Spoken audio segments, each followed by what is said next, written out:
My parents love my twin sister more than me. I'm 16 and have a twin sister named Brogen.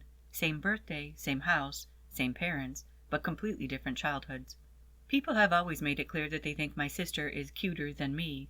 She has naturally blonde hair like my mom, and I have my dad's dark hair. We both have blue eyes, both about the same height and build, but I wore plain boys' clothes while Brogen was dressed in pretty dresses with bows in her hair. From the moment we could walk, Brogen was the miracle, and I was the extra. My earliest memory isn't a happy one. It's my 4th birthday. We're sitting at the kitchen table, feet dangling, waiting for cake. Brogen gets a big pink box with a ribbon. It's too big to fit on the table, so it sits on the floor almost as tall as us. Inside is a dollhouse. Lights, furniture, tiny plates glued into cupboards. Everyone claps. My mom takes pictures. My dad says, "That's my girl." I get a small gift bag. Inside are a few plastic dinosaurs, one with wonky eyes, one with a bent tail. I didn't like dinosaurs, I liked trains, but they didn't seem to notice or care. There are no photos of me from our 4th birthday, just blurry glimpses of me in the background.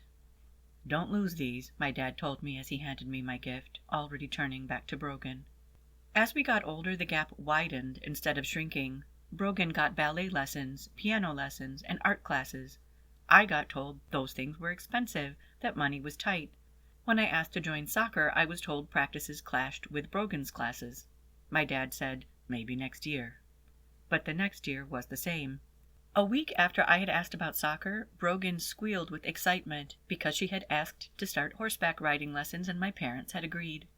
When I brought that up, my mom laughed. "Well, it's just different," she explained. "Brogen has talent." Apparently, I had none. Every school year we'd go clothes shopping. Brogen tried things on in front of the mirror while my mom hyped her up like a personal stylist. "Oh my God, that color is made for you. You're so lucky you're built like that. Turn around, sweetheart, let me see the back. Oh, that's lovely." I stood by the rack holding the discounted t-shirts my mom had picked out. All 3 of them were too big because she said I'd grow into them, and this way I wouldn't need as many clothes next year.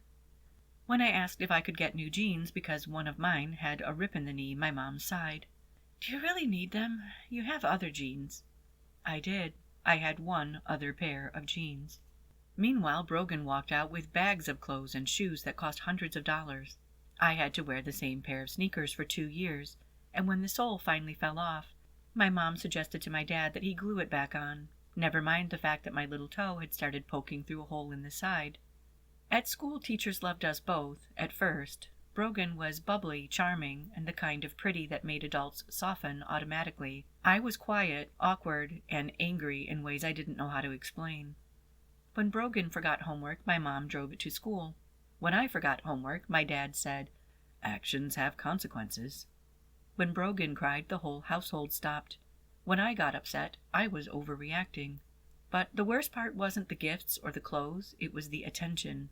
Dinner revolved around Brogen and her friends, her grades, and all her extracurriculars. If I spoke, I was interrupted. If I stayed quiet, I was ignored.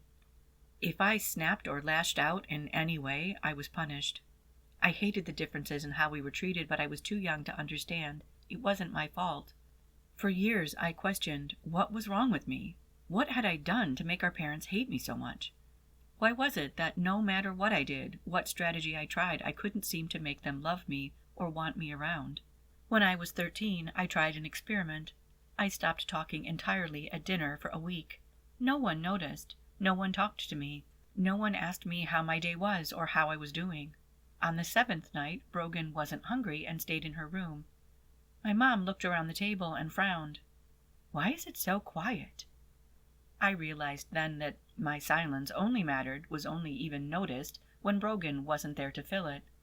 I stayed quiet, I said nothing, and Mom got up from the table and went to Brogen's room and left me and my dad in the silence. He never knew what to say to me and didn't try to make conversation. He just finished eating and took his plate to the kitchen. I was left sitting there alone. So that's when I decided to try not showing up for dinner. Part of me was desperate for my mom to come to my room and check on me, but she didn't. 5 straight days, I just didn't show up for dinner and no one cared. Birthdays were the clearest proof that something was very different. Brogen got to pick the cake when we were younger, and as we got older, she's the only one who got a cake. It had her name on it in bigger letters, and mine was scrawled on like an afterthought. It always had pink frosting and was always chocolate, because that's what she wanted. On our 15th birthday, Brogan had a party planned weeks in advance. A rented venue with balloons, a DJ, matching outfits for her and her friends.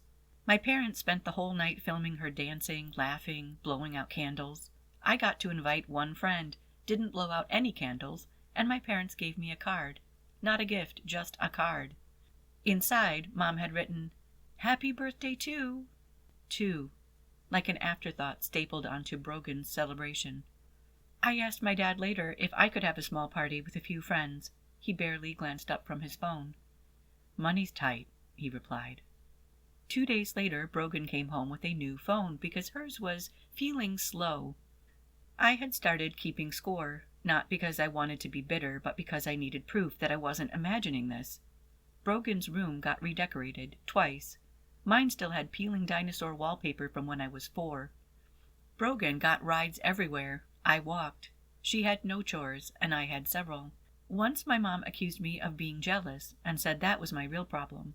I screamed at her that I was jealous because I wanted to be as loved as Brogan.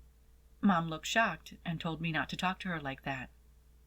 Brogan got into a minor argument with her best friend and locked herself in her room crying.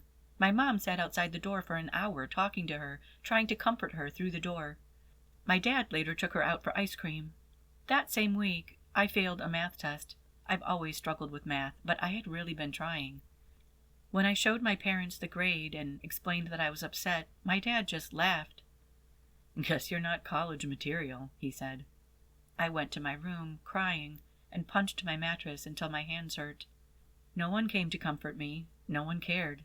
My anger was building, and I was starting to hate my parents more than want them. Toward the end of that school year, Brogan got accepted into a summer program across the state. Tuition, housing, travel, all paid for by my parents without hesitation. I asked what my plans were for the summer. Mom shrugged. "Well, you're 15 now. You could get a job." I had finally realized Brogan and I might have the same parents biologically, but we experienced very different parents. That night I asked a simple question at dinner. "Do you love Brogan more than me?" The table was quiet. I expected Brogan to scoff, but she didn't. She was actually looking at Mom. And Mom looked offended. "Don't be dramatic," Mom replied. "That's a stupid question," Dad added. "It's easy to think you love her more than me given how differently you treat us," I argued.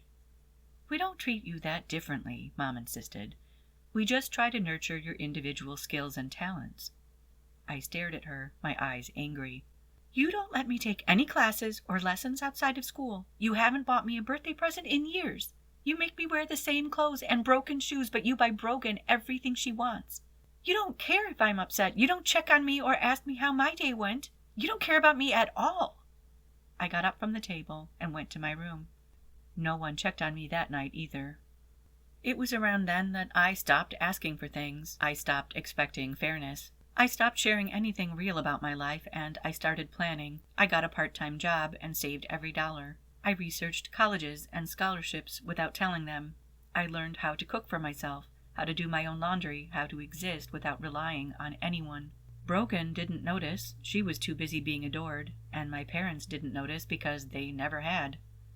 Sometimes people ask what it's like having a twin. I tell them it's like watching someone else live the life you were supposed to have. I don't expect my parents will ever care about me. They won't call me when I leave. They won't ask how I'm doing. And Brogan won't care either. We've never been the type of twins who read each other's minds or finish each other's sentences. She'll be the only child that she was always treated as, and I'll find my own way, alone, as I've always been. If you enjoyed this reading, please hit like and subscribe so you don't miss future stories. We'd love to hear from you in the comments. This has been Tales by Rachel, where we breathe life into every story.